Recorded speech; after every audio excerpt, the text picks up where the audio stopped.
have an understanding of the U.S. economy. And so I selected four economic indicators that are applicable to the. We have gross domestic product, we have the consumer price index, we have the U.S. unemployment rate, and we have interest rate. The interest rate selected is 10-year U.S. Treasury note, which mortgage rates are pegged to. And so, what is gross domestic product? All it is it's an indicator that measures the economic growth. And I'm not going to go in and bore you with all the details on how it works, but generally, what's considered full and strong growth is 3%. Our economy right now is at 2.9% annualized growth rate for 2022. If you look at the consumer price index, when you look at the consumer. I'm sorry, y'all. We're going to turn his mic on. They couldn't hear you. Oh. So mute you. Okay, go ahead. I apologize. This is going to be feedback. Let me mute mine. Okay.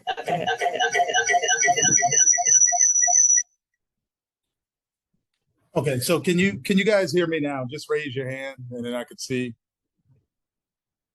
Pretty loud, so yeah, it's unusual. Okay, so I'll go back again real quick just to be brief. These are four economic indicators: gross domestic product, consumer price index, the U.S. unemployment rate, and interest rates. The gross domestic product measures the growth of the economy. Strong growth is considered at 3%. So despite naysayers, it's really a fairly strong economy. The consumer price index measures the inflation. So this is the prices on a various amount of different products: real estate, energy, durable goods, consumer products, etc. And that's at 7.7%. The U.S. unemployment rate, that's pretty self-explanatory. That's the amount of active seekers that are actively seeking a job that are not working. And that rate is at 3.7, which is at almost a historic low. And then finally, there's interest rates. There's several different interest rates. The 10-year Treasury note is the one that mortgages are tied to, and that's sitting at a 3.5% interest. So if we go to the next slide, here we have what's a trend over the last 50-something years. And as you can see, the U.S. economy is pretty stable, despite, again, what you may hear, read about, and everything else. The line right here depicts that that's zero growth. So anytime the blue lines are below this dotted line, that means we're in a recession. And as you can see, it's been very limited times that we've been in a recession or annually, or if the U.S. economy did not grow in a whole entire year. And then what you can see right here are these call outs that I have that are in red. You focus your eyes there. If you look, the Vietnam War, usually wars make strong economies. And so therefore you can see that trend there being strong. In the early 80s, during a recession and something called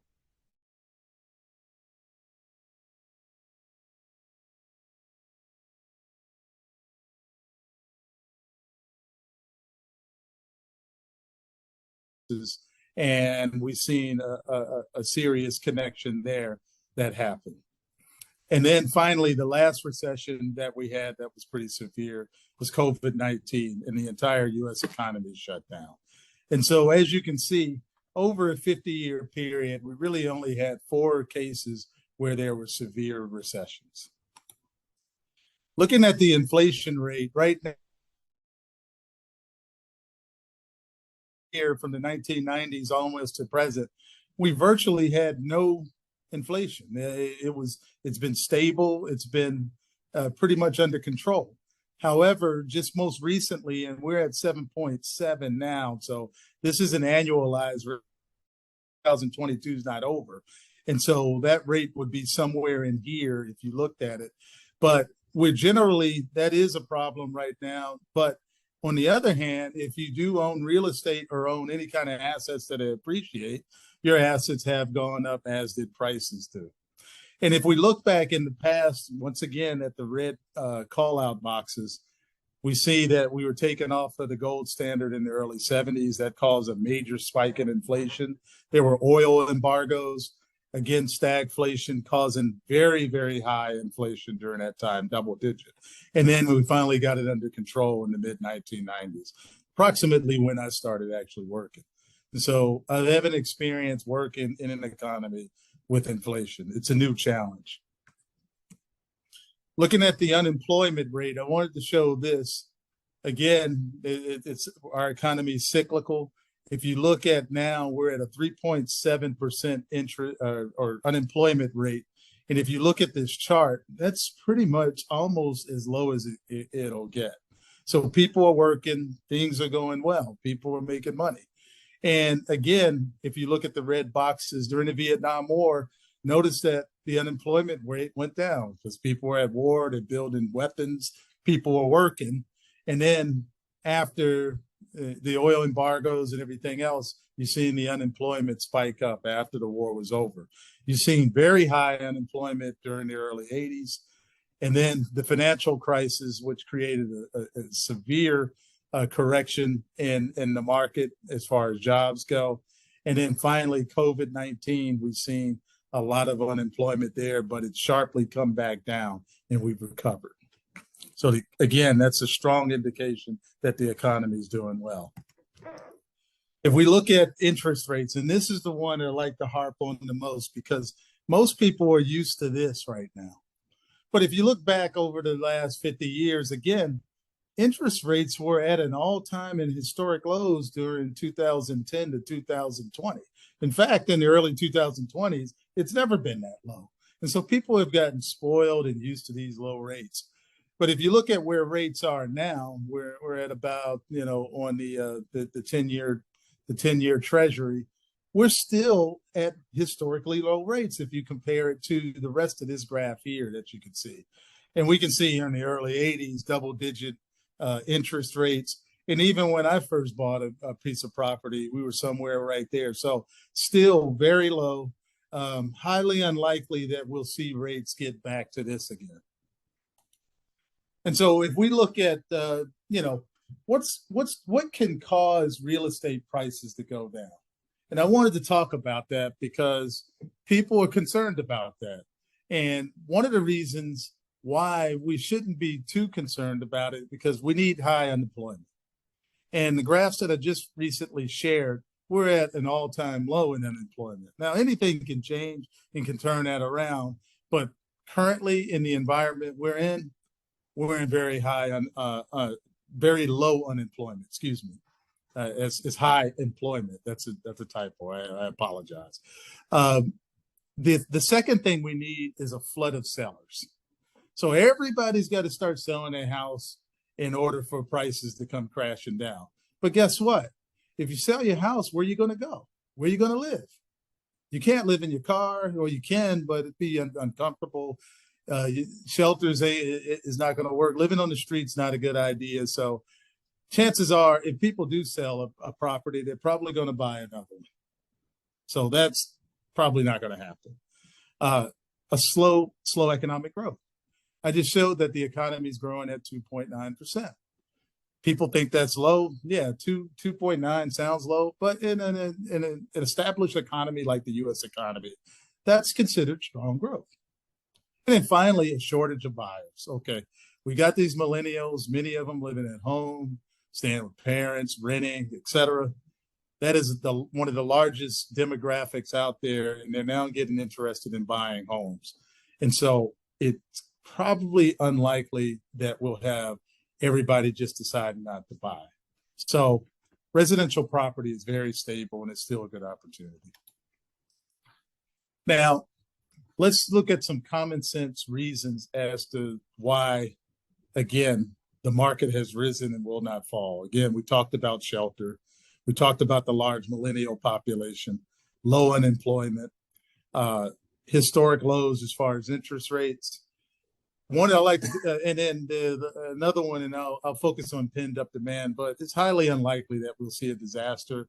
That's the reason why we showed those past graphs over 50 years to show different events that have happened. As you can see, it was what, 4 or 5 over 50 years. It's highly unlikely that we're going to see any major catastrophic disasters that can crash this market. And then finally, pent up demand. After the 2008 financial crisis, building had almost come to a standstill. And all of you can probably relate to that and seen that. And so there's a lot of pent up demand from millennials, from people wanting new homes, from people wanting to downsize and all these other things. And then finally, and then COVID exacerbated that. And so once that was over, boom, everybody started jumping into the market. And that's what's pushing these prices up.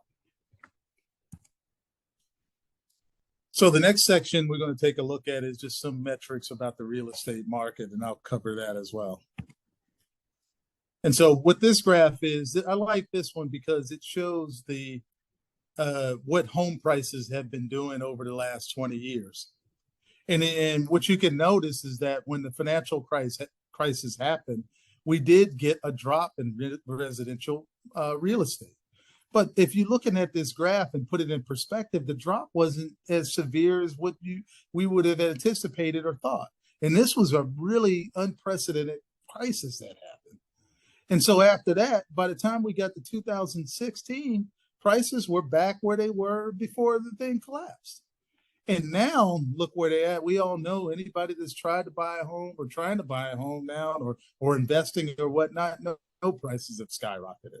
And so what this is telling us is that real estate goes up because we're not building any more. You can't create any more land. It's limited. Looking at the 10-year treasury again, the red line depicts actual mortgage rates and the blue line depicts the government rate. And you can see there's almost an identical correlation because they're tied to it. And what this gap is the spread because banks have to make money. So they have to make money on this money, the mortgages that they underwrite. And so you're always going to see a gap. Sometimes it may be close, but for the most part, it's always going to be a gap there. If we look at the country and the southeastern region in particular, we see that there's a strong economic growth as far as jobs. That's what this is. So if you're green, your state's growing.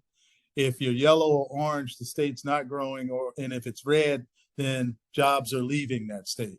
And we can notice in the southeastern part of the country, jobs are coming here for the most part. In fact, some of the strongest growth is in the southeastern part of the United States.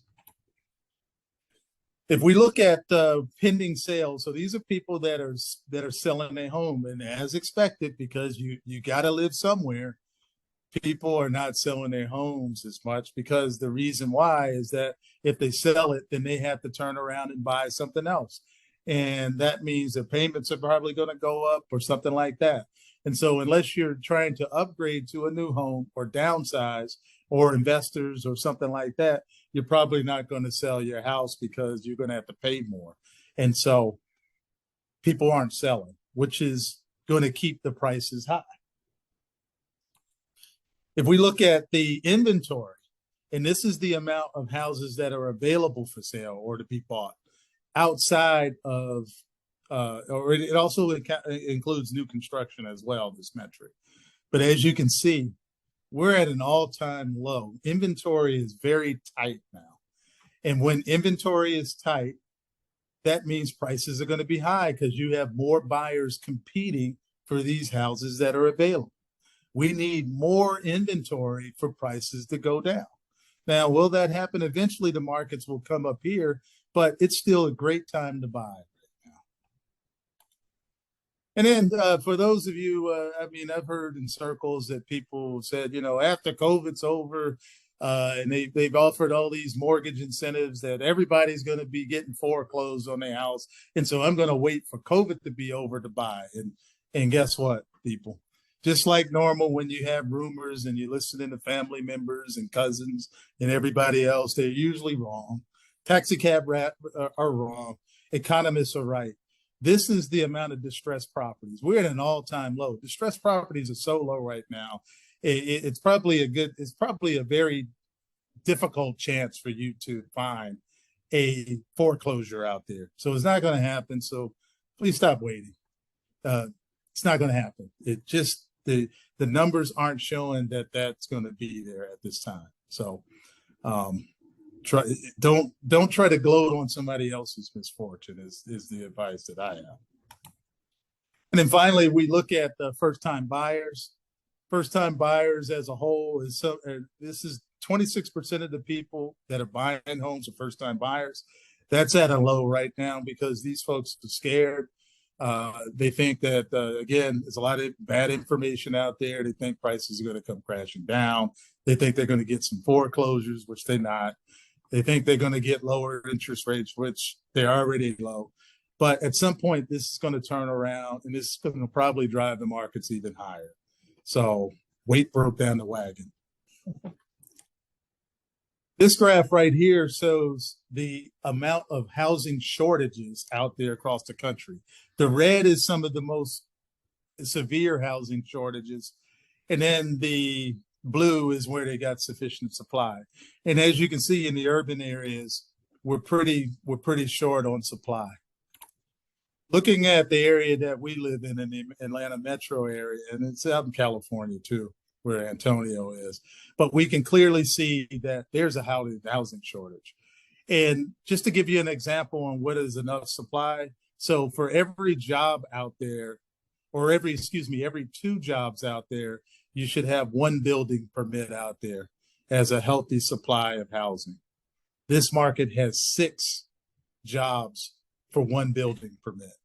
And so as you can see, you got 6 people on average competing for that 1 new building permit, which tells us that there's a shortage of housing.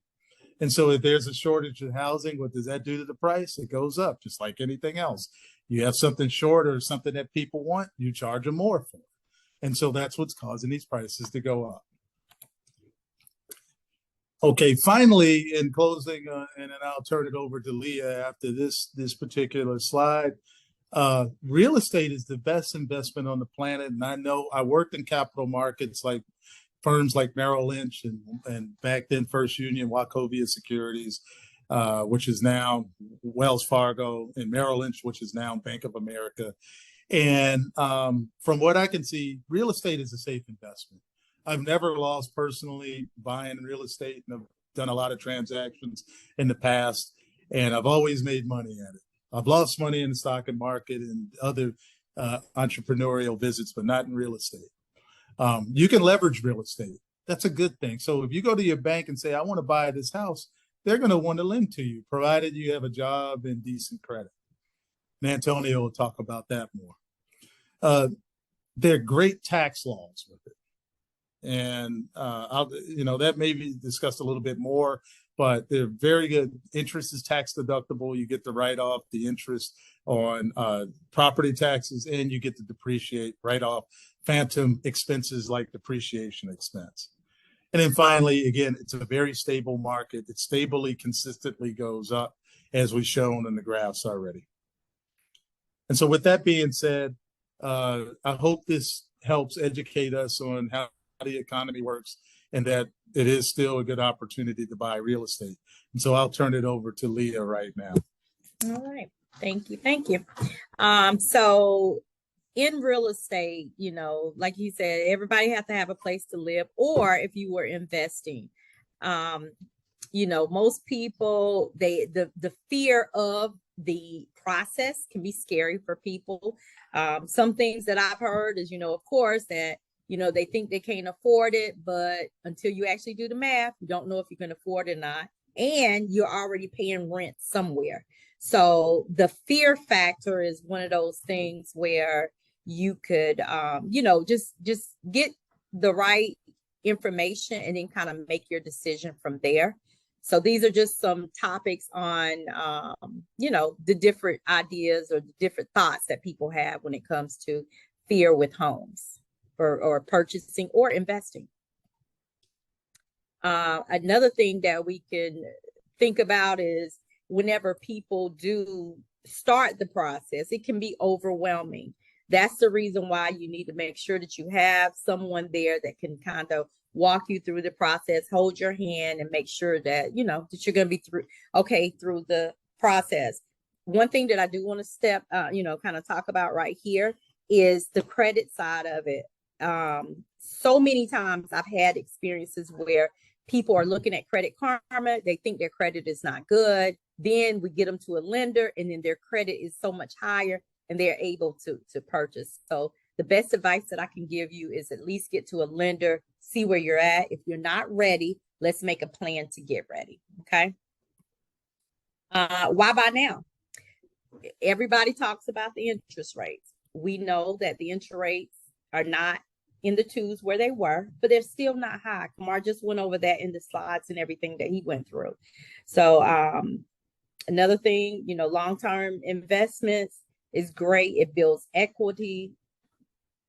When it comes to the pride of ownership, just having a home for your family is prideful. And then not only that, you're building wealth too, whether you're an investor or if you're thinking about first-time home ownership. This graph right here is just talking to us about, you know, when it comes to the best steps and how you can compare home ownership versus renting.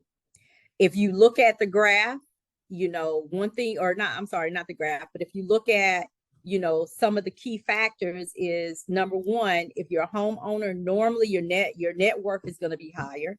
You're going to have better credit. Most homeowners are married couples. Your income on the average is going to be higher, and you know, home ownership increases your income as well. If you look at the graph to your right, and you think about, you know, 40 times your net worth, is 40 times higher whenever you own a home versus renting. And I mean, anybody would think that's a good idea. All right. I'm gonna let this graph here is talking about your 3-bedroom home, 3-bedroom rental if you rented an apartment versus if you rented if you owned a 3-bedroom home.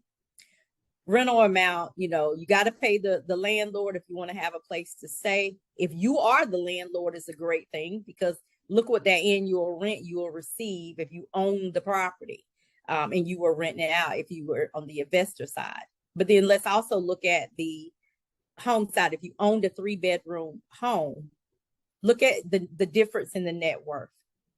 Zero net worth as a renter, and then as a homeowner, 143,000 net worth. All right, so let's talk about the steps to home ownership. The first thing you want to do is hire an agent. Then your agent should give you a few different lenders that you can speak to depending on your situation. Credit score and things of that makes a world of difference. Once we get that pre-approval, we're going to go out, we're going to start looking for a home. After we look for that home, we're going to kind of negotiate the price, negotiate if there's any, if anything needs to be fixed or anything like that in the home, we'll do that. And then it's time for the closing and getting your keys.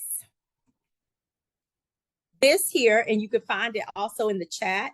Jason is on and he's going to place it in the chat.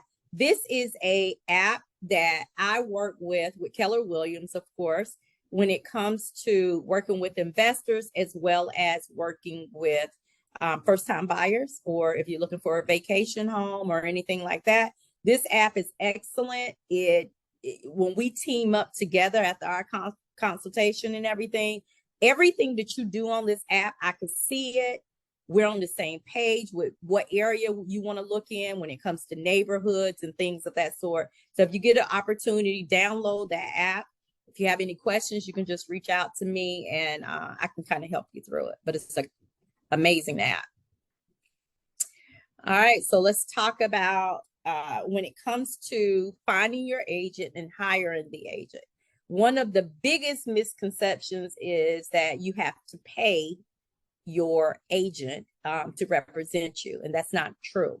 Normally, I mean, any in the last 2 years, I've never had a buyer to pay me for services. We always get paid from the seller. So that's the first thing that you would need to know. One thing that we do as buyers agents is we educate you on the market.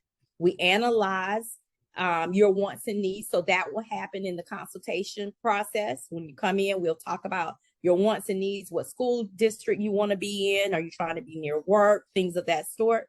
And then we'll start to actually go out and look for your home. Okay.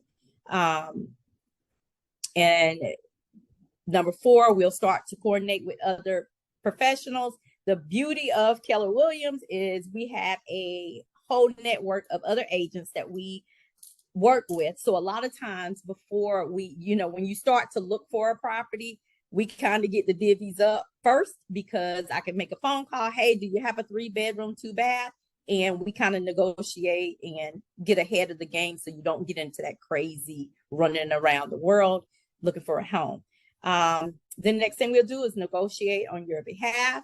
And then after that, if it's any problems that we might have, then we'll kind of do the problem solving from there.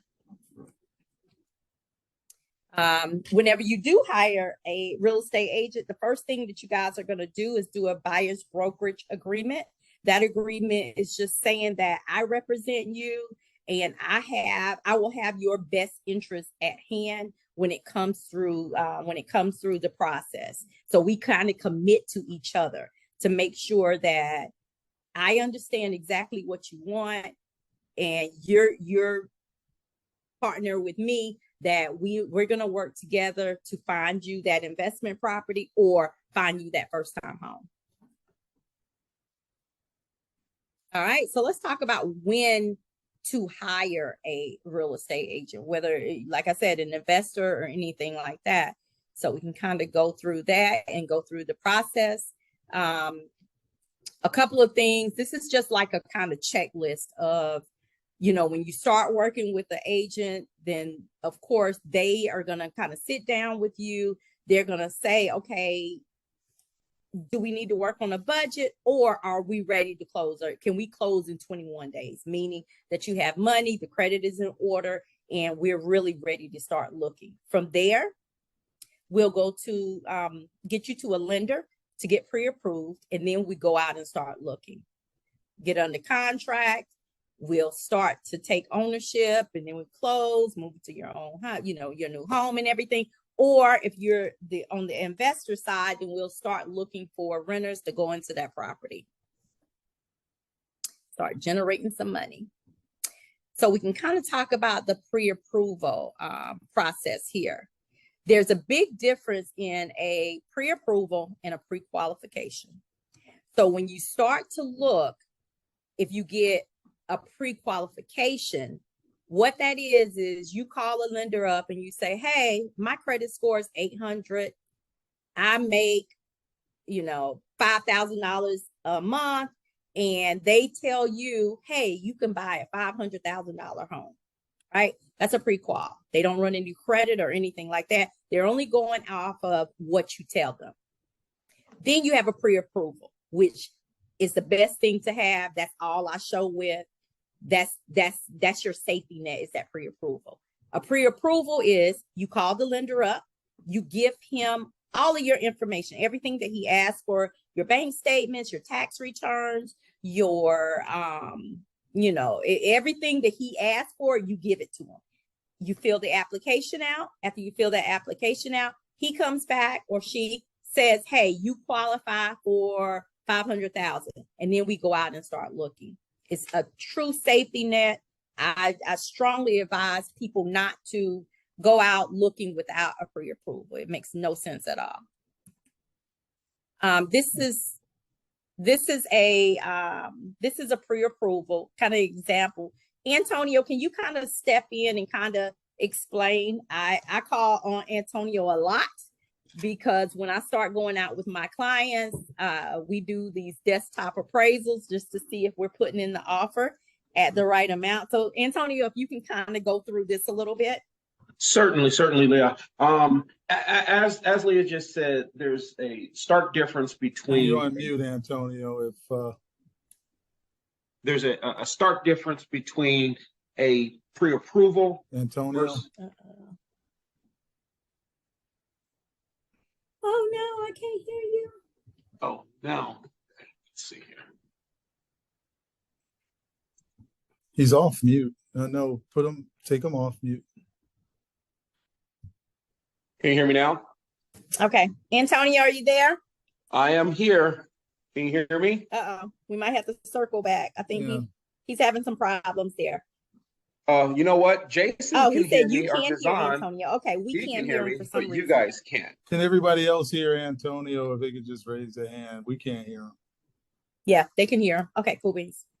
Okay, wonderful. So I'll speak and then I'll just type in here when I'm done. Let's see here. Okay, so real quick, the difference between a pre-approval and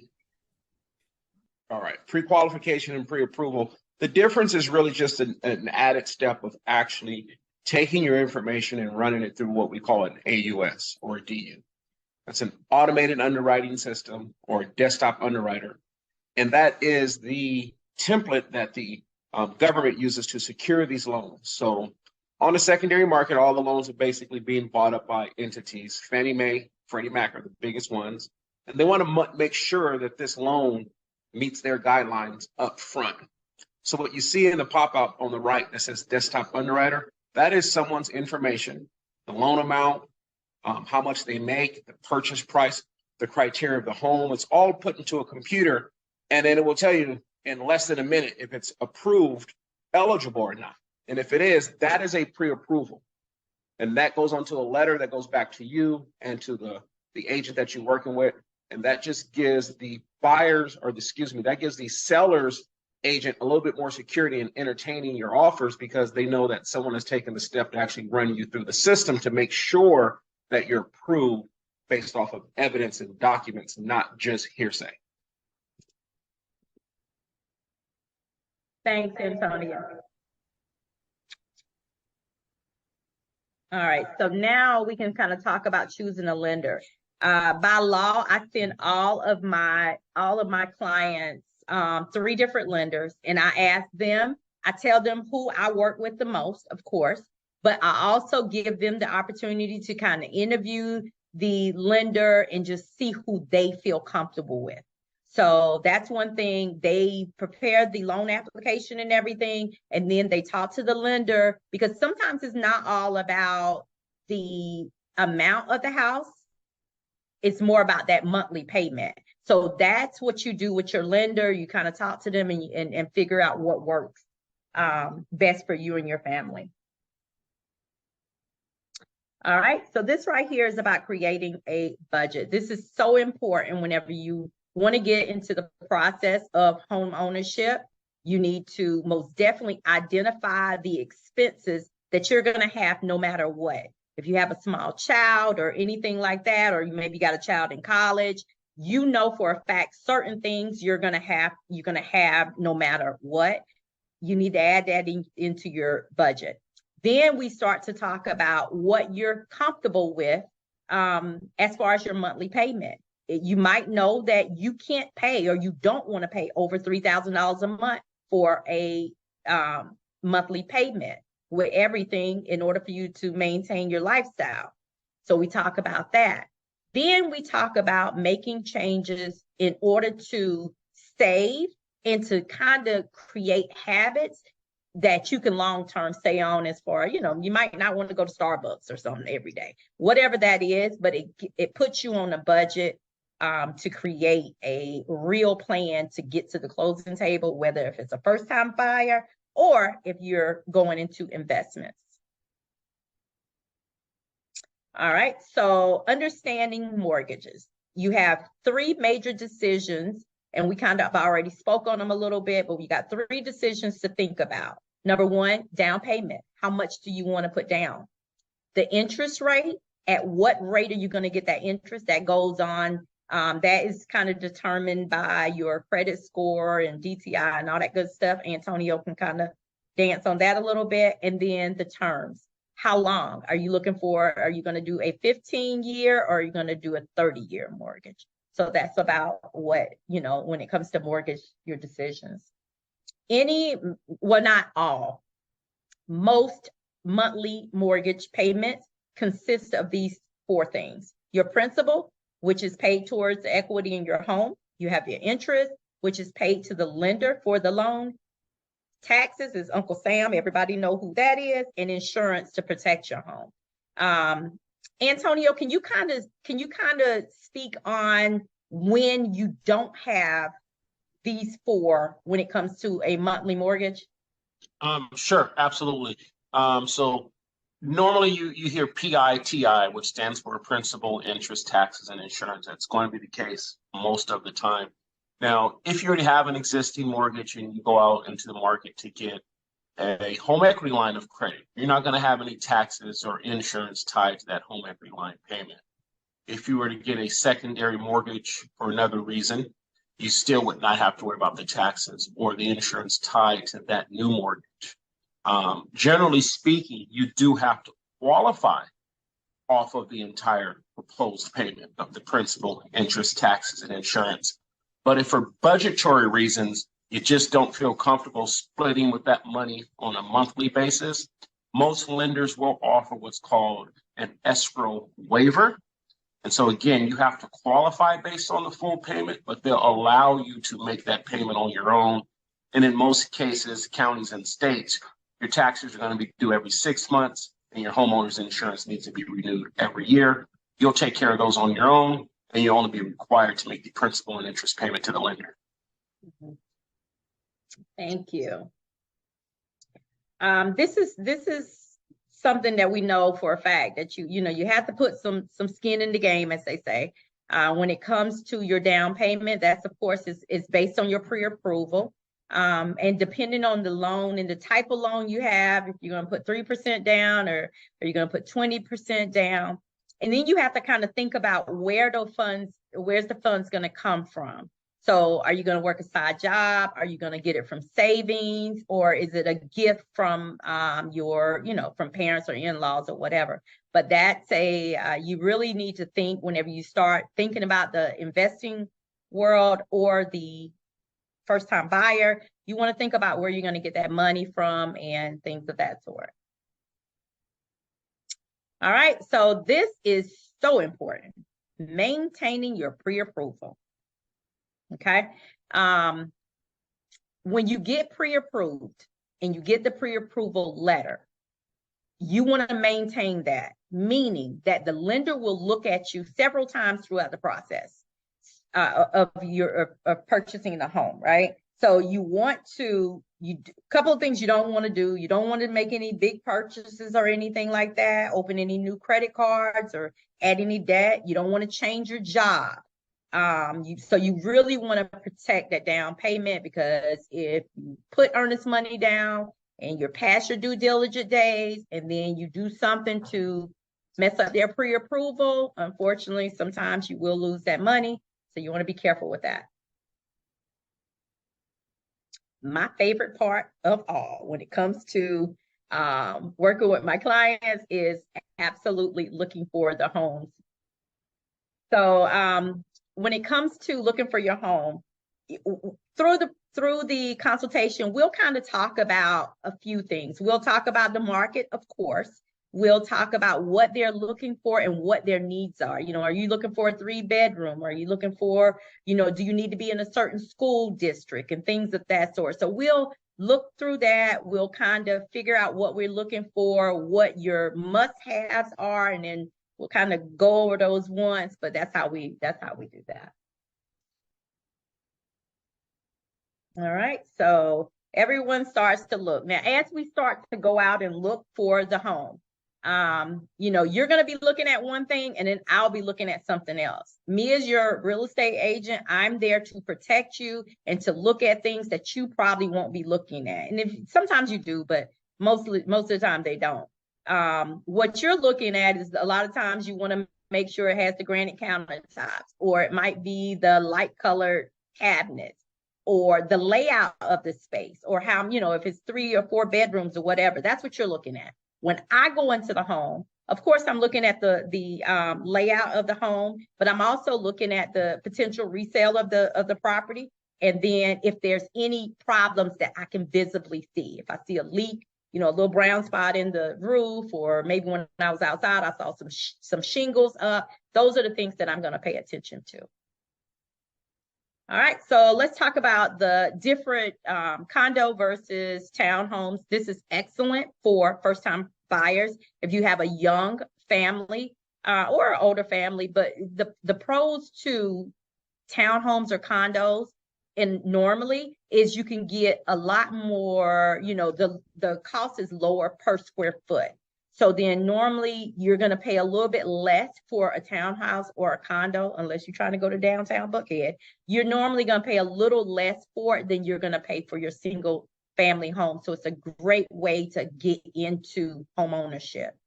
The con to that is you sharing space within the, your condo and everything. And then there's different boards. They have different regulations whenever it comes to condos. Like you can't, sometimes there'll be something where you can't have any furniture or anything like that on the balcony, but that's about it. So that's the con. All right. And the next slide is my favorite. Not my favorite, but I love new construction. The pros to new construction: if you are one of those people that you want new, you want the warranty, which you still can get warranty with resale as well. You get to pick your lot. It's just really fun because you go to the design center and you get to pick all your fixtures and all that good stuff. So it's really fun. The con to new construction though is I'm sure people look online and they might see the house is $400,000. But then once you go to the design center, you might be up to 500. After you go in, well, not that much, but you know what I mean. You go into the design center and you start picking out all these lovely things that you want in your dream home with the copper ceilings and granite countertops, and the price goes up. So that's the con to it. Is not, you don't know until they're finished building what that price point will be. So that's the con to it. All right, so now we can kind of talk about making an offer and negotiating the price and everything. So the first thing we do is we look at the price point and we kind of make an offer from there. We do a CMA. A lot of times I'll call the lender and I'll give him the address and I say, hey, can you run me a desktop appraisal just to see where we're at. That's probably the best way to do it when it comes to making an offer on the home. You also want to look at the terms and everything. Do you need any down payment assistance? Because they are, sellers are paying concessions right now. And then we look at the contingencies and everything. So those are some really important things that we do when it comes to making an offer. All right, with the inspection and repairs, with any of my properties and everything, or when I'm representing a buyer, one thing that we're going to do is we are going to do an inspection. This is done during your due diligence days. Normally, in a normal market, you're going to have like 7 to 10 days to actually go in and inspect the property. Make sure you don't have any major issues going on with the property, maybe it need a new roof or anything like that. We actually go out, I meet the inspector at the property, and I tell them, hey, when we were out here, we saw a crack in the driveway, or we saw some shingles up on the roof, just so whenever he's there, he can pay special attention to those areas, so then we can make our decision from there. So that's what happens in that due diligence time. When you're looking for a home or an investment property, number one, with investment properties, you can't get emotionally attached to it or anything, but with your home, you do. But you don't want to pay attention to small stuff, right? Like if the cabinets, you don't like the hardware on the cabinets, you can change it. But what you do want to pay attention to is cracks, worn shingles, plumbing, electrical issues, things of that sort is what you want to pay attention to. Anything else, if you don't like the light fixture, you can change that. All right, now we get to the closing and becoming a homeowner or a investor. This is really fun because this is what we do when we getting ready for getting ready to pre-close and everything. This is the nervous time for everybody, and it's normal because it's a lot. But I'm there with you, and we kind of take our time with it, walk through and get it done. One thing that we do, if it's new construction, we still do an inspection. It's a blue tape inspection. So what we do is we go to the new construction, we walk through that house, and we see anything, we blue tape it so then they could go in and fix whatever needs to be done.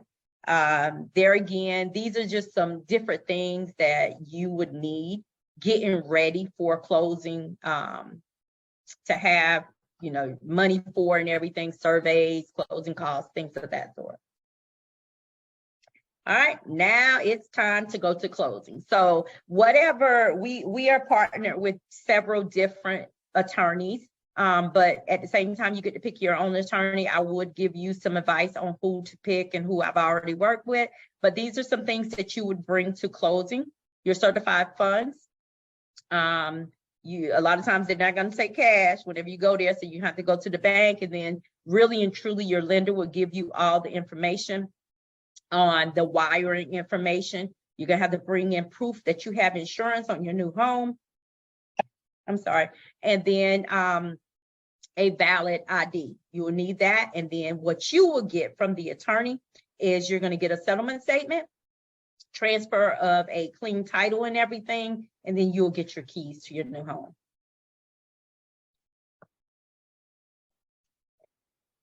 All right, and I'm gonna let Kamar kind of go over this part of it when it comes to the investing side. Okay, thank you. So one of the things I've been in real estate before is in the past, build capital and that's how fast it. So if we look at the 4 things that I call that you need to have a strategy, you need to have a team in place, you need to have an approach to hunting, and you have to be able to hunt the house. What do I mean by strategy? Do I want to buy a home? Do I want to rent a single families?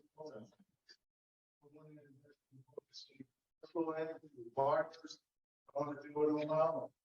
Or all these type of things. So get locked in.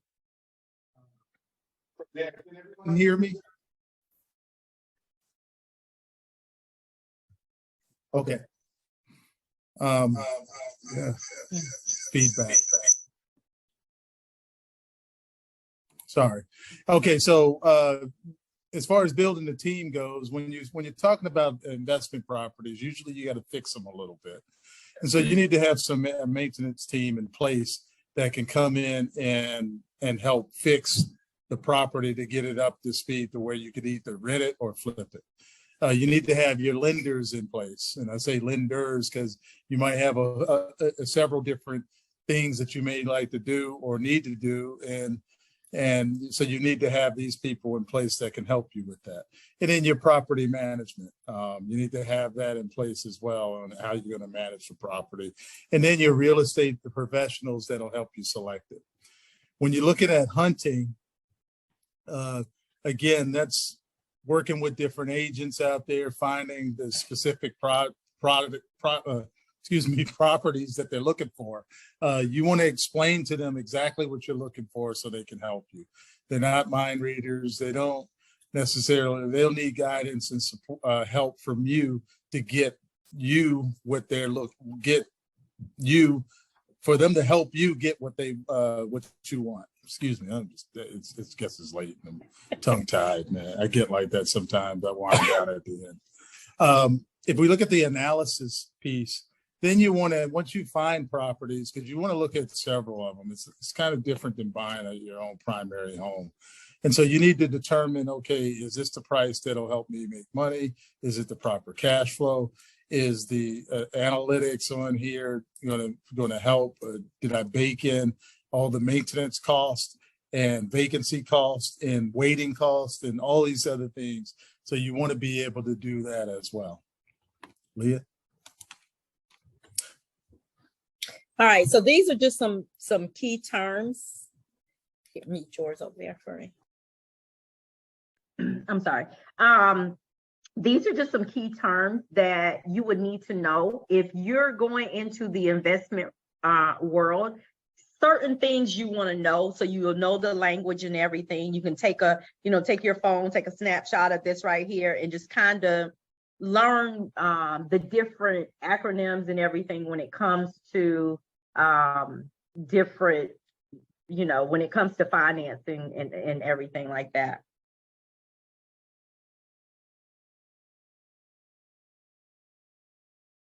Okay, and then this slide here is just talking about the different real estate investment type of investments, whether if you're going to invest in real estate or single family or multifamily.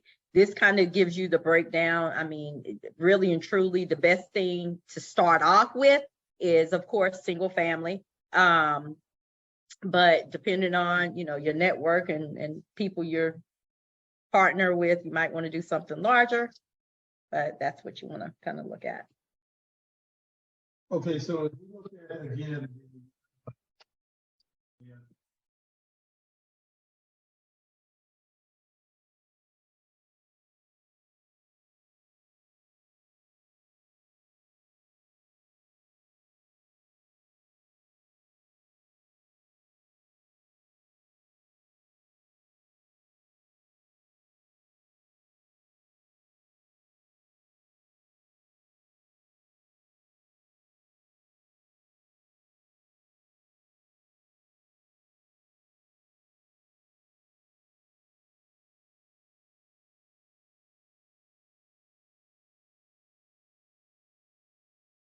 maintenance costs.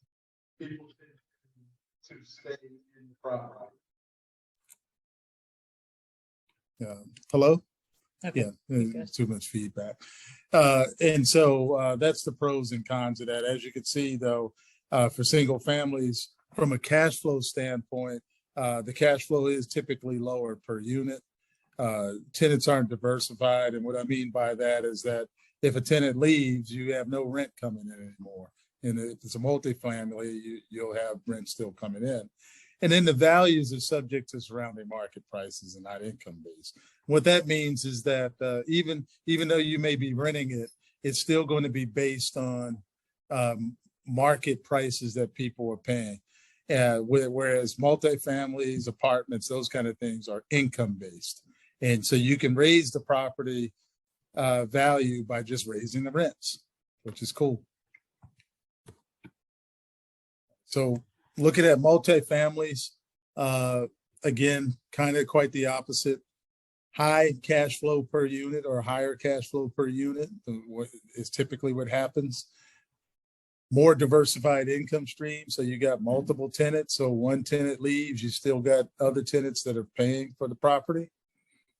The value is determined by income. So for example, if you've got $10,000 worth of rents coming in a year, and you use an easy analysis of use a cap rate of 10%, that means that property is worth $100,000. So if you go up on the rents, and let's say you're collecting now $12,000 a year, using that same cap rate, the value of that property is down $120,000. On the flip side, though, you have more higher maintenance costs because you've got people moving in and out of apartments or multifamilies. And so your vacancy is going to be a little bit higher per unit, and you should consider that. And then finally, lending rates may be a little higher when you're dealing with multifamilies or commercial properties. And also the down payment requirements will probably be higher than a primary home because there's more risk involved. People are more subject to pay the mortgage on single families than and in their primary home than they are apartments and multi-family units. Leah? Oh, you. Okay, I'll continue on. Sorry, guys. Now, let's talk about the difference in investing. And again, I spent 8 years in capital markets, so I think I know a thing or two about the stock market and know how it works. This right here, and I'm just orienting you to this. This is a stock investment, and this is a real estate investment. The difference is leverage. So you can take $10,000 from a stock and mutual fund and have it do well on average. And even looking at compounding interest, you would end up with, and then you have to pay a little bit of income tax on that. You would end up with a return of $12,000, a little over $12,000 over 10 years. And that's compounding interest rates, which sometimes is not the case when you're looking at market returns. But I wanted to show that to do the emphasis on the difference between that and in buying a property. Now, so we got that 12%, very, pretty good return, right? On average, as far as the cash that you're getting, the return on cash that you've made. But if you look at on a rental property, and let's say the assumption is that we're buying a $100,000 property, we're putting 10% down, which is the $10,000. So you're borrowing $90,000. And let's say over 10 years, your cash flow was $12,000. And cash flow means that all the expenses, property managers, and fixing holes in the walls and covering your debt service, what's left after that is cash flow. So I didn't have to show all those expenses. So you're netting $12,000 over that time period. Plus the property appreciates. Now, even if it appreciates at a measly 2%, your $10,000 is not appreciating on only your $10,000. Remember, it's leverage. It's appreciating on the $100,000. So 2% over 10 years is $20,000, not $200 like it would be on a $10,000 piece. So the leverage is what gets you all of this. And so you have that. And then this is really where the magic comes in, is depreciation costs. That's what I call a phantom expense because it only exists on paper. And you're allowed to depreciate an asset that actually appreciates. That's one of the biggest tax advantages out there when it comes to investing in the real estate. And so this money here can go against the money and the cash flow that you're making. And so when you combine your cash flow and the appreciation, you've made $32,000 on a $10,000 investment over 10 years, giving you an average of 32% a year, which sounds crazy. If you go to your broker or something like that, they'll say, I can't get you those kind of returns. But because of the leverage and that real estate is safe, you can get these kind of returns. And oh, by the way, you're probably not going to pay any tax on this money because of this thing right here, depreciation costs, and all the other benefits of writing off interest and everything else. So chances are, and this is, whether we love them or hate them, Donald Trump has a lot of real estate out there, paid no taxes over the last 10 years. A little sketchy with what he done, but legally you can do this. It is legal because the tax laws are geared for this kind of investment.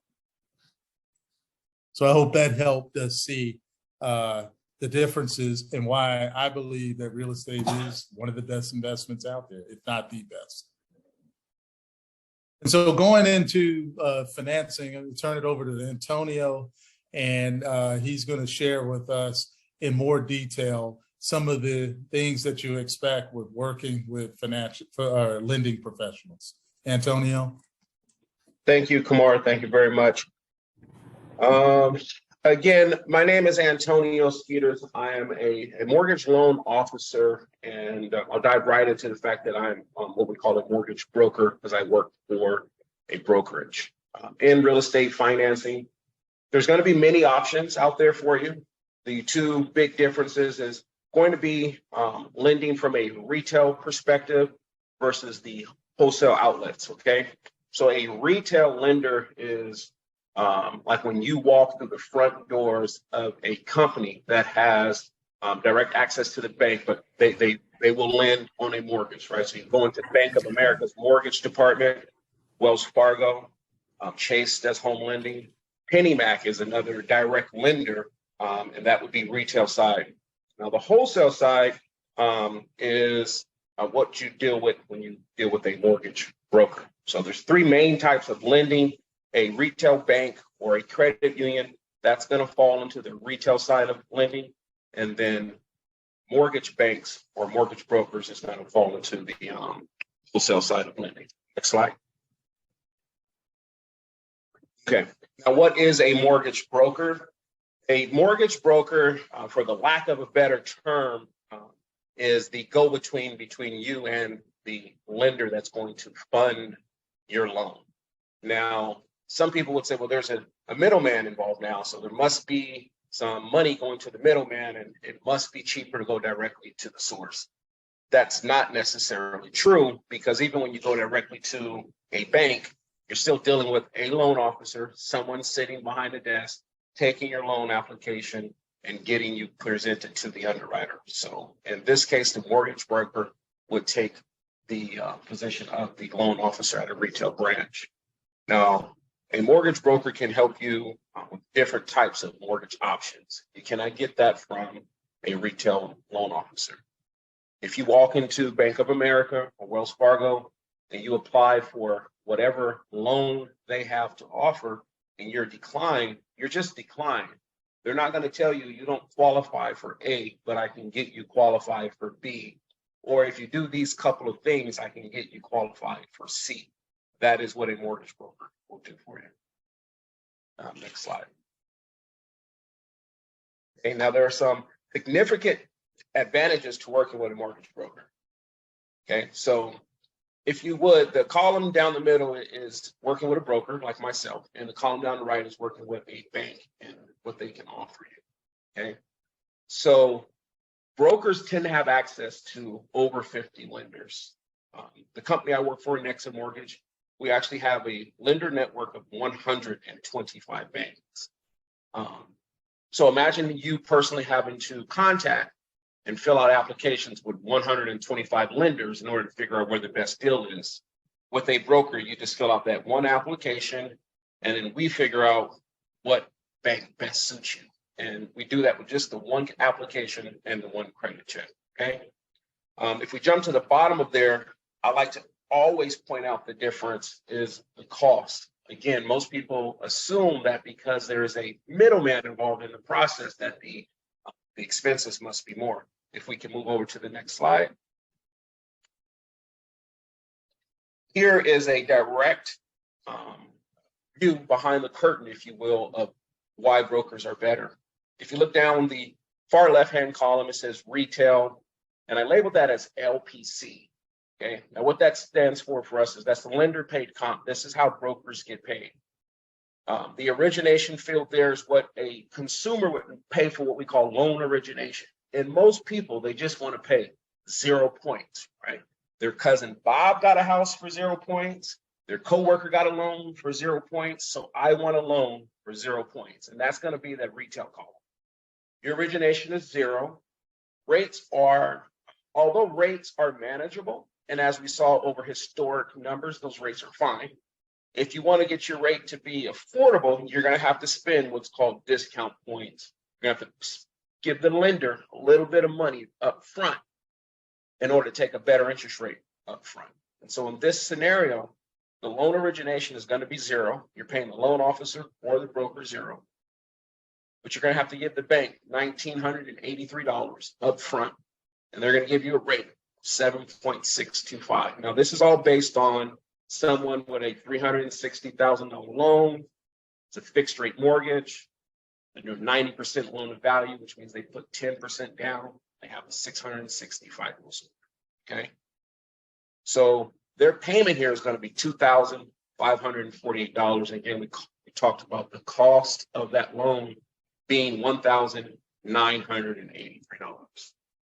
Now, in the very next column, it says BPC. That stands for borrower paid comp. Now, this is when I tell you, well, as your broker, I want to have you pay me my compensation instead of the bank, because I'm going to give you the wholesale rate. And so what that means is loan origination, you actually, in closing, you never pay, just like with a real estate agent, you should never be paying a lender any money up front. You should not have to pay a loan officer any money to originate an application up front. In closing, you're going to pay $3,600. Now, the next line is what you get from working with a broker that you just don't get from working with a bank. I'm going to give you $8,413 to help you with your closing costs. For no reason at all, I'm going to give you the exact same rate that the bank gave you, and I'm showing you the difference.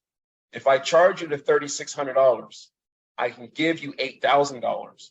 You're going to have the exact same payment, the exact same rate, but now the loan cost, actually you're walking into escrow with $4,813 of money you did not have yesterday. So this is money that is now yours because you're working with a broker.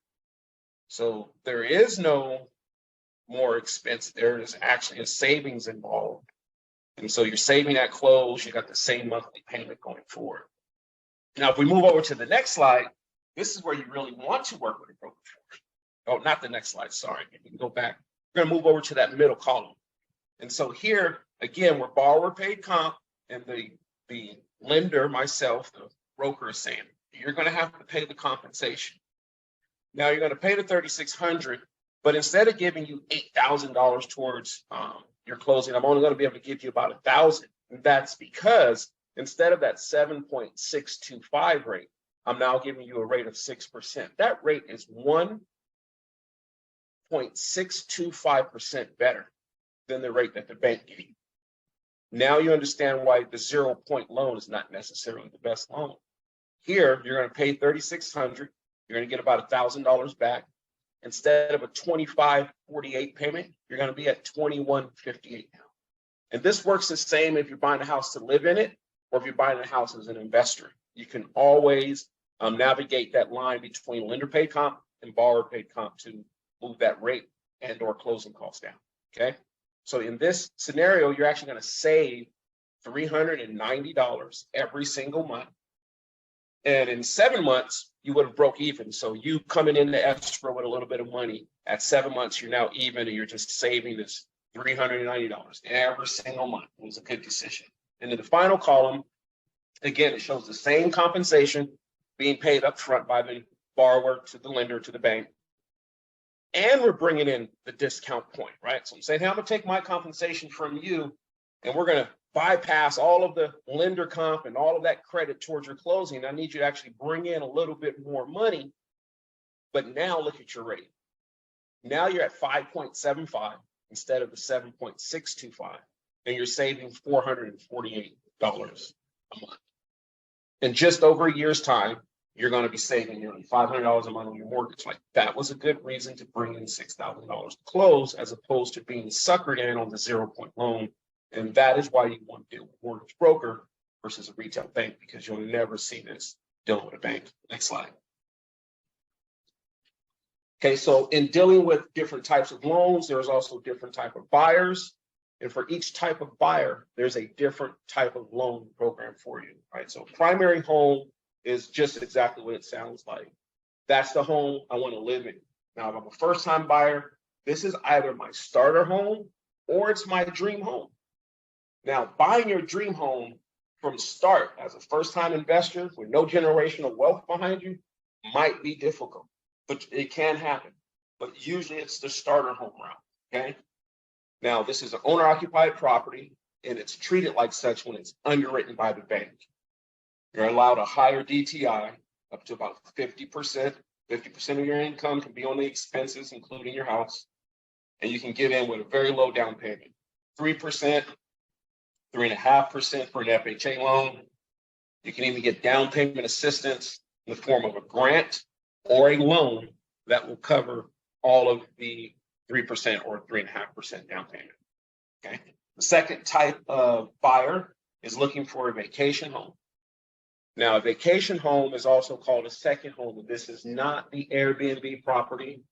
This is not a property that you are telling the bank or the underwriter up front that it's going to be a cash cow. It's going to be a money generator. This is you having to qualify with your income on both mortgages. You already have your mortgage for your primary house, and you're buying a house that's 100 miles away or more. You know, you can't have two houses in the hills. That's not a second home. You're going to have one in the hills and one by the water, one in the city, one out in the country. It's got to make sense. And in this, you're going to be allowed some guidelines that will allow you to qualify more so than you would as an investor with a better rate. However, you've got to be able to pay both mortgages off of your existing income. The third type of buyer, and that fits a particular loan scenario, is someone looking to invest in property. These are investment loans. You're an investment buyer. And need to say, you don't have to own a home to become an investor. Okay. Now there's, two things by that. Number one is you can be a renter who just can't afford his place yet, but can qualify for something that he or she just doesn't want to live in. I qualify for $300,000. And speaking frankly, I'm not going to live in that $300,000 property because I don't like where it is, or it doesn't have all my check boxes, whatever the reason is. But I can put that house on the market and rent it out. And as long as the rent will cover my mortgage payment, I qualify, even though I'm a renter. Okay, that's number one. Number two is, if you have an investment property, you don't have to qualify based off of your income from, let's say, your job or your and your spouse's household income. Your investment loans can qualify outright on just what the mortgage payment would be or what the projected rents would be. These are also short-term loans for people that want to do fix and flip, a fix and hold, a buy and hold, as well as short-term rentals like Airbnb and Verbo. This also works for the commercial side of things. So residential lending tends to encompass 1 to 4 units. Once you're over 5 units, that's called commercial. That same type of loan works for a commercial property, whether it's for housing or even a strip mall that you want to rent out to a bunch of different stores. You still qualify off of the projected rents. As long as they cover the mortgage, you're good to go. Next slide. Okay. Now, lots of different loan programs, and these are for every type of borrower. Again, it's the difference with a bank and a broker. You could go to a bank that doesn't offer some of these loan programs. Okay, an FHA loan, typically you're going to be able to come in with a higher DTI. You got to be credit worthy. You can have a low FICO score, but you need to be on the road to recovery. Like you can't have any lates in the last 12 months, but you can get in here with 3.5% down. And that 3.5% can actually be gift funds. It can be gift equity. It can be money out of your 401k, money out of another savings account, money out of a different investment, money off of your home equity line of credit, or you do a cash out refinance. And there's lots of ways to qualify with the down payment. VA loans are geared towards veterans families. Very easy to process. If you qualify for what they call a certificate of eligibility, your loan is basically guaranteed by the federal government. You can get into a home with absolutely no money out of your pocket here on a vehicle. You can roll in your closing costs, your funding fee. I've seen people actually get their earnest money, deposit money back in their pocket, closing the vehicle. Conventional loan is exactly what it sounds like. It is the conventional, most frequently talked about type of loan. It comes in many terms. Your traditional is going to be a 15-year and a 30-year mortgage. Lots of lenders offer what are called flex terms. One of the flex terms is actually on a 40-year mortgage. You can do a 40-year, and you can actually go all the way down to a 5-year mortgage, right? So let's say you see a great rate, but you don't want to refinance another 30 years, but you want to lock in this new money at a great rate. You can just do it for 5 years, 6 years, 7 years, anything like that, all the way up to 40 years. ARMs, adjustable rate mortgage. They got a really bad rap back in the days. especially like 2008. Kamar shared some economical data that showed a recession in '08.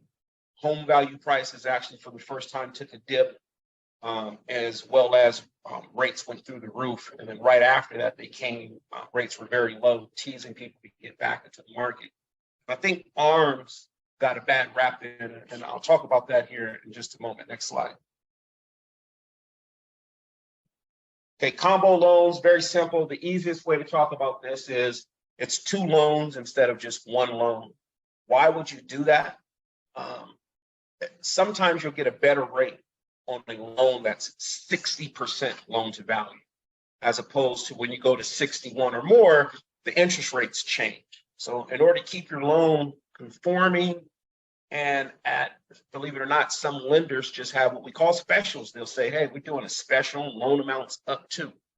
So if we can keep your loan amount to a particular number, that's going to give you a better rate. It's going to eliminate the need for PMI. And so we do a combo loan, you get a first and a second, as opposed to having 1 loan carrying the entire balance. Balloon loans, it's typically, you'll see it on a second.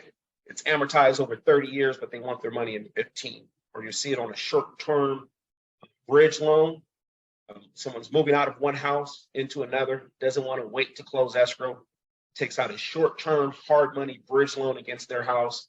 Might be at something crazy like 10%, but it's interest only and it's amortized over 30 years. So it's literally like no money being paid back, because they know you're going to sell your house. And as soon as you sell your house, you pay off the principal. And if you don't, they got a balloon payment after 5 years. They want your money. So they're going to force you to sell your house in 5 years. You haven't taken care of it. Interest only. This on top of an ARM can get you in trouble. Okay, but an interest only loan is pretty much what it sounds like. I'm making a payment every month, but my principal balance remains the same. Why would I do that? Because it's an investment. I'm not looking to sink any money into the house. I'm only looking to secure the house so I can cash flow it with some renters. So if I buy it for $300,000 and I still owe $300,000 in 5 years, I'm okay with that because my house appreciated at least 2%, right? My house appreciated over this time. So I'm going to have some equity. And as long as I don't owe any more than what I did coming in, I made a solid investment because I cash flowed for the entire time. Jumbo loans, there's federal limits on loans. They actually just went up for 2023. And $726,000 is a conforming loan. Anything over that is considered a jumbo. And you also can go high balance or jumbo on an FHA. That floor right now is $472,000. Next slide, please. Non-conforming, anything that does not meet the normal box of a full doc loan, where you're going to show me your income by way of current pay stubs and either your last 2 years W-2 or your last 2 years tax returns. If you can't produce that, we're going with a non-conforming loan. Okay. If you're over the jumbo loan amounts, over the conforming loan amounts, we're going with a non-conforming loan. Sometimes we call this non-QM. It's a non-qualified mortgage. And just got 4 boxes here. They basically mean exactly what they say. Stated income, verified assets. So I don't need any proof of the income. I just need to verify that it's in the bank. Stated income, stated assets, I need proof of neither. This only works when you're coming in with a very large down payment or you own a home with a lot of equity. We're only concerned about the equity in the property, so we don't need to see any assets or any income. This next box is one of my favorite loans. It's up and coming, and I've been talking to realtors about this one for months now. It's called a DSCR loan, or excuse me, not the DSCR, but the bank statement loan. Now, the bank statement loan works like this. If you are a 1099 employee, a gig earner, or someone who's self-employed and basically just deposits their money into the bank but has no direct deposit via payroll, we can actually take your bank statements. We can go 12 months, 24 months.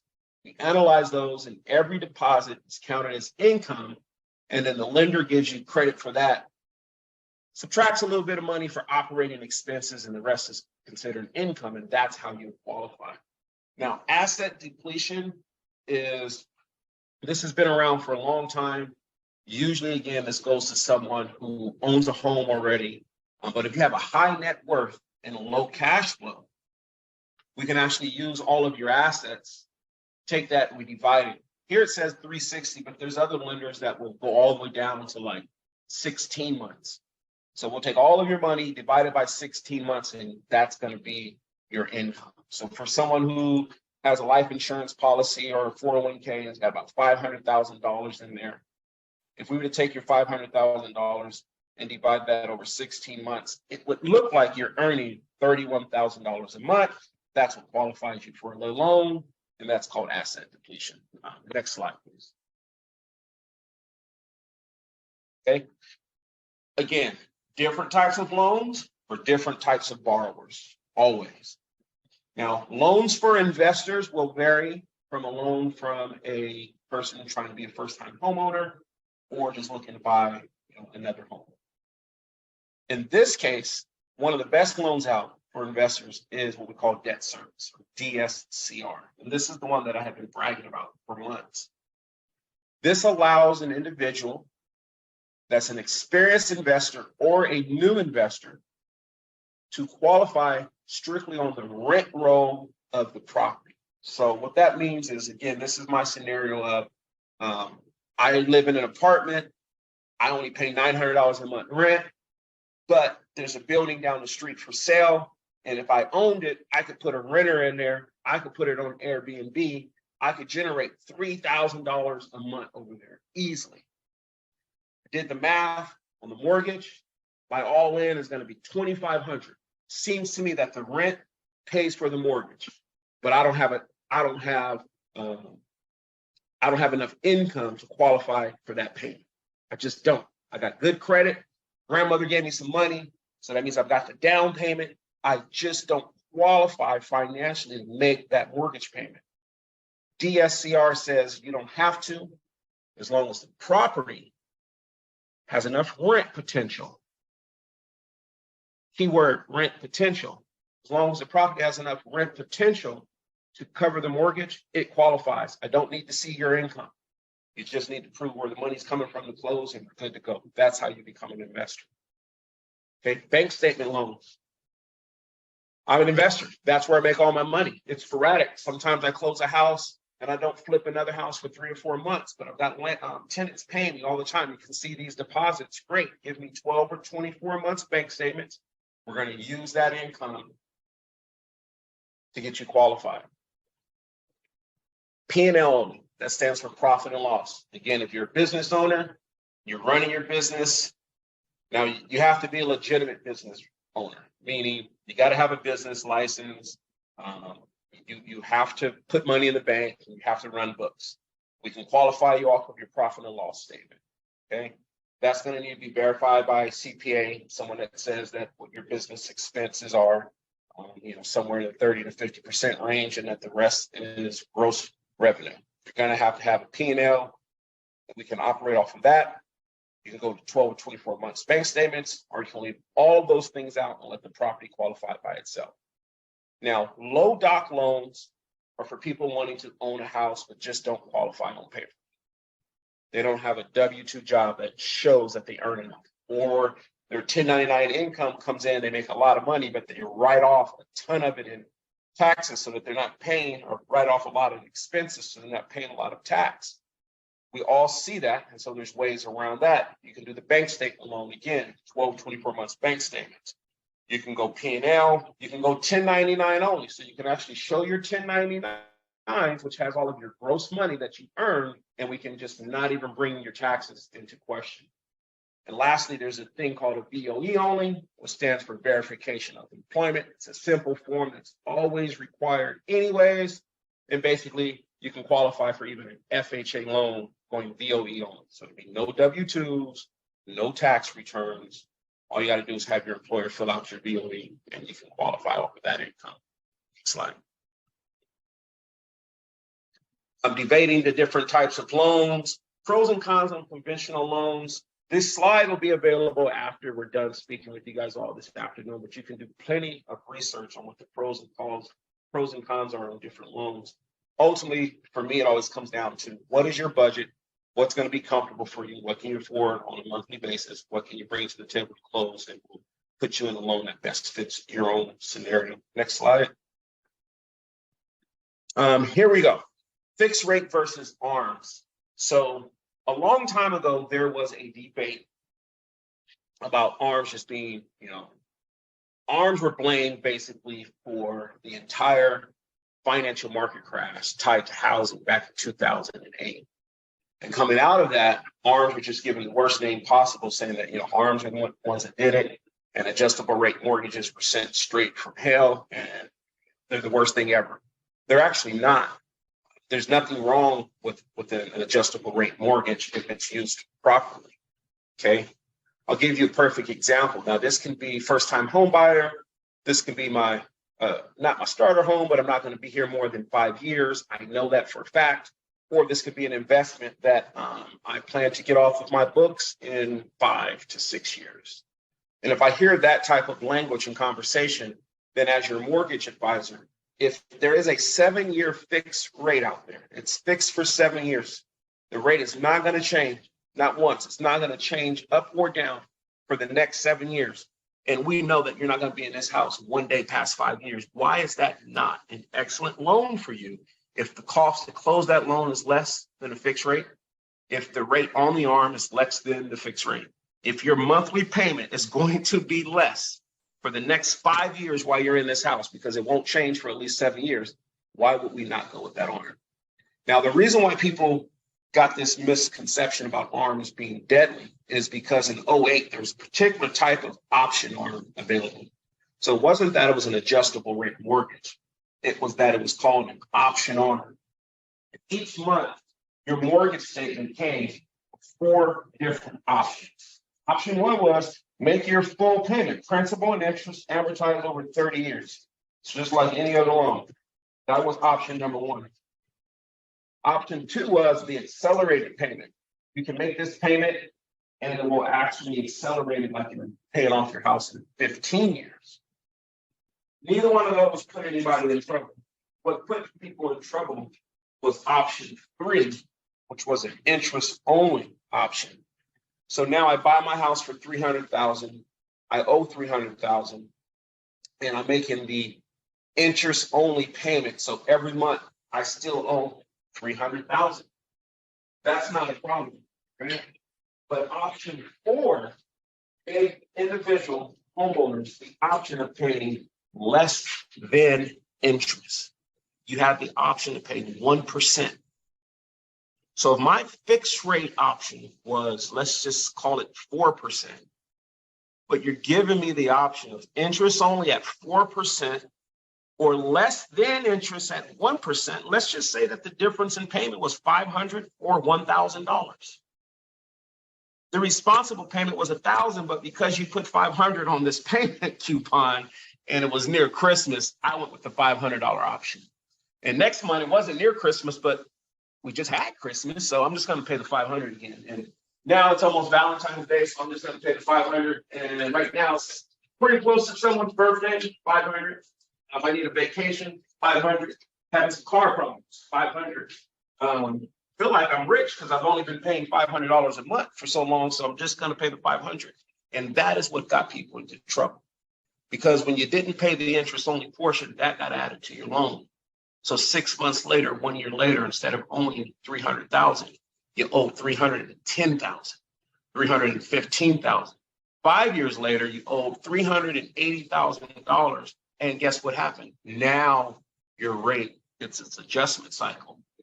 And your rate went from 3% to 6%, which was manageable, except now you owe $400,000 and you only borrow $3.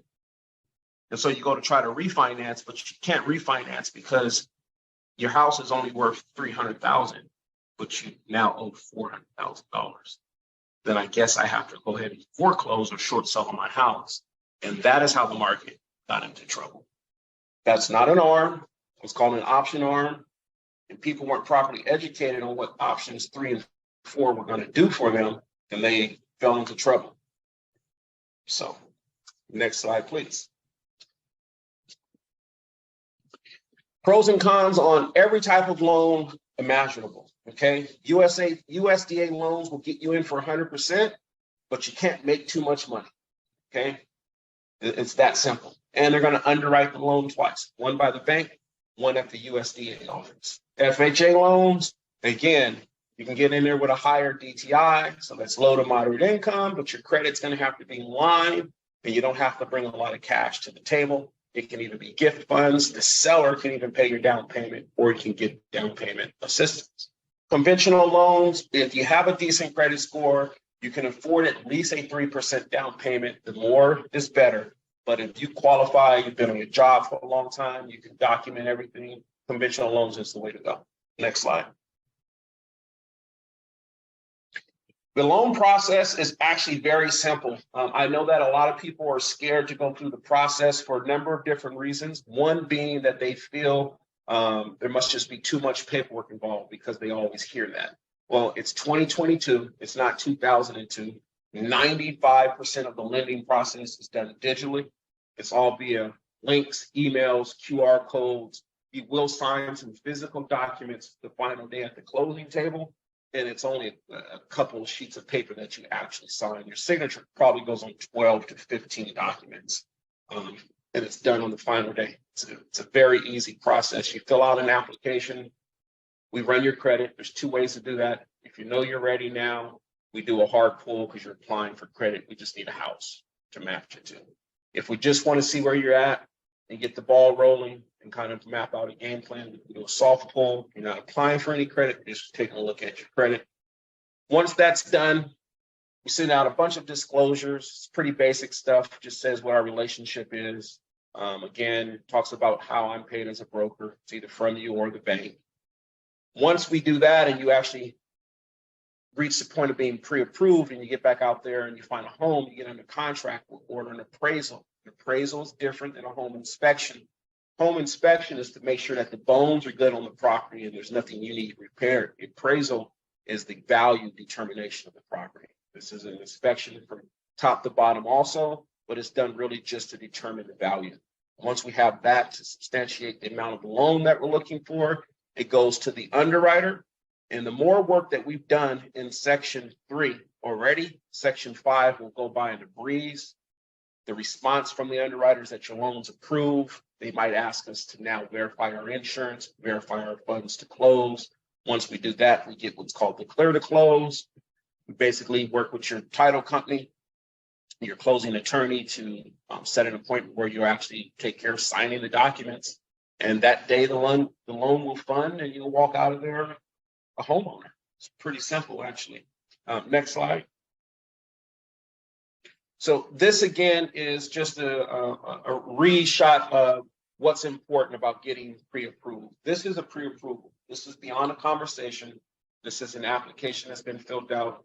You've shown your lender, hey, here's some pay stubs. Here's the balance in my bank right now. This is what my credit looks like. This gets put into a computer. This comes out, says you're approved eligible. We can basically write your loan at any bank. Next slide.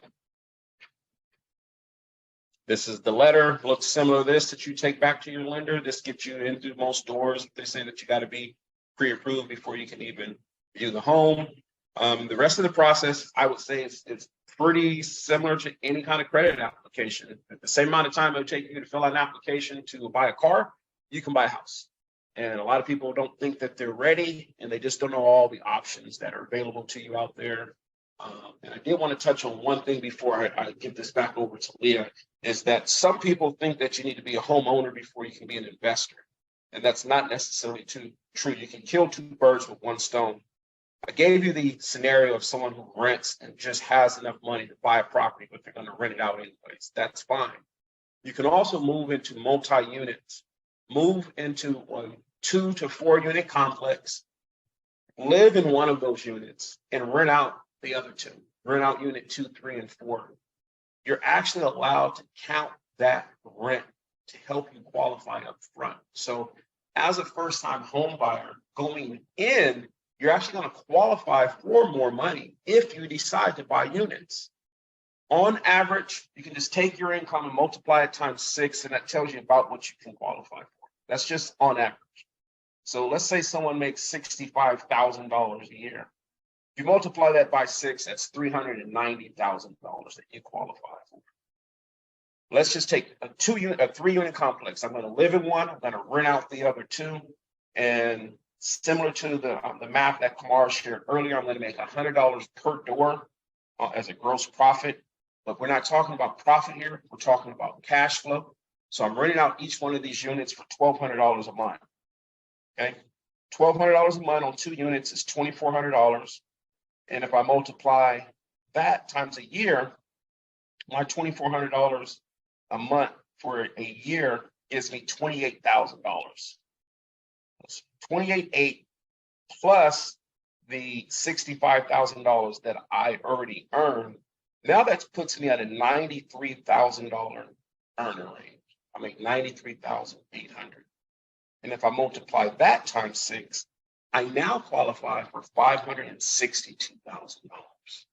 So again, looking at units as your first time home buyer is a way to kill 2 birds with 1 stone. You're going to qualify for more money. You're going to live in 1 unit, make your mortgage payment using your own income and the income from these other units. Next slide. This is why I believe it's also a great time to still buy or invest. Watch all the numbers get gone over by Mr. Jones. And what I'm seeing in over the last 20 years, so I went back to 2002, and I'm looking at where rates are in the top graph here, and I'm looking where rates are at today. Rates are still better than where they have been for a long time. Are they where they were at right after a lot of turmoil? No.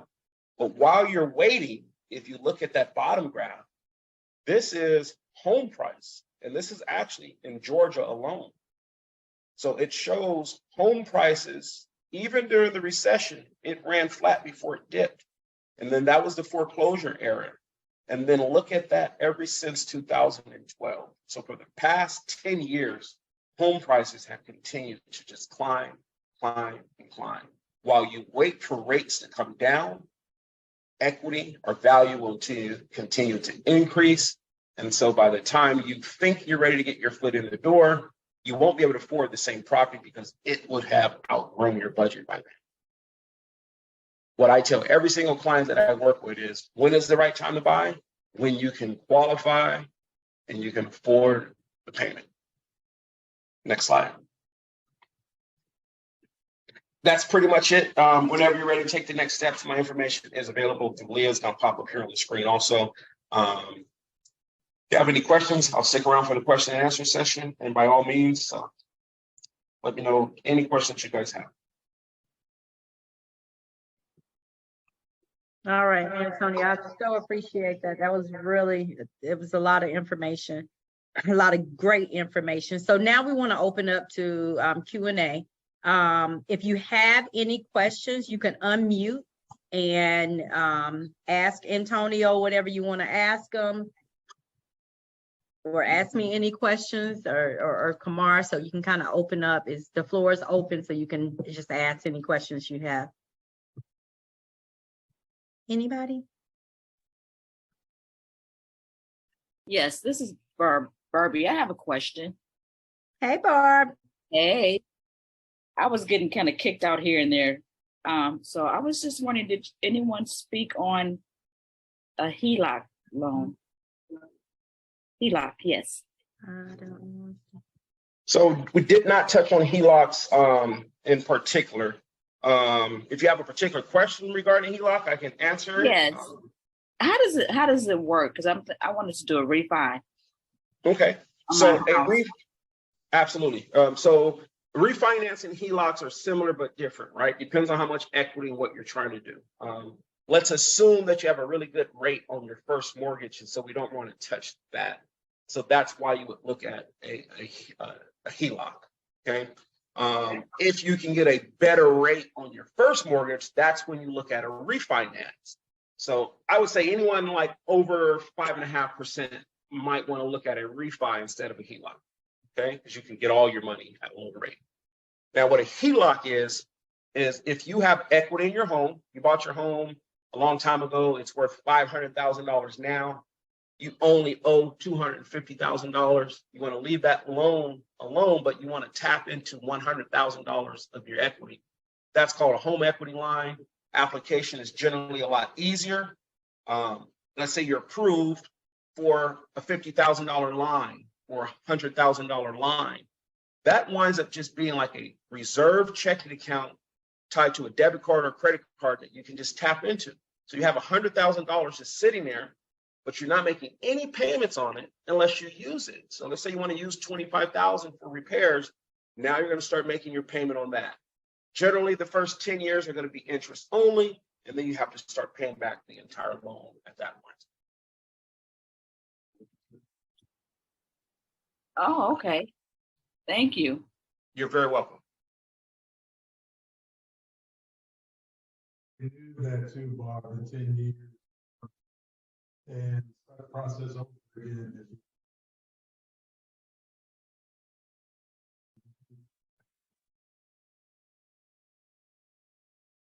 Okay, do we have any other questions? No? All righty, well, our information is on the screen if you want to get in contact with Antonio, or if you need to get in touch with myself, you can give us a call, send us a text or anything like that. Oh yeah, okay, I was looking to see if Antonio's information on there. I appreciate everyone for coming out. We did perfect. We didn't go over. So I just really appreciate everyone coming, joining the Zoom. If you have any questions or concerns, please reach out to us and we'll love to work with you. Hope everybody have a great night. Thanks.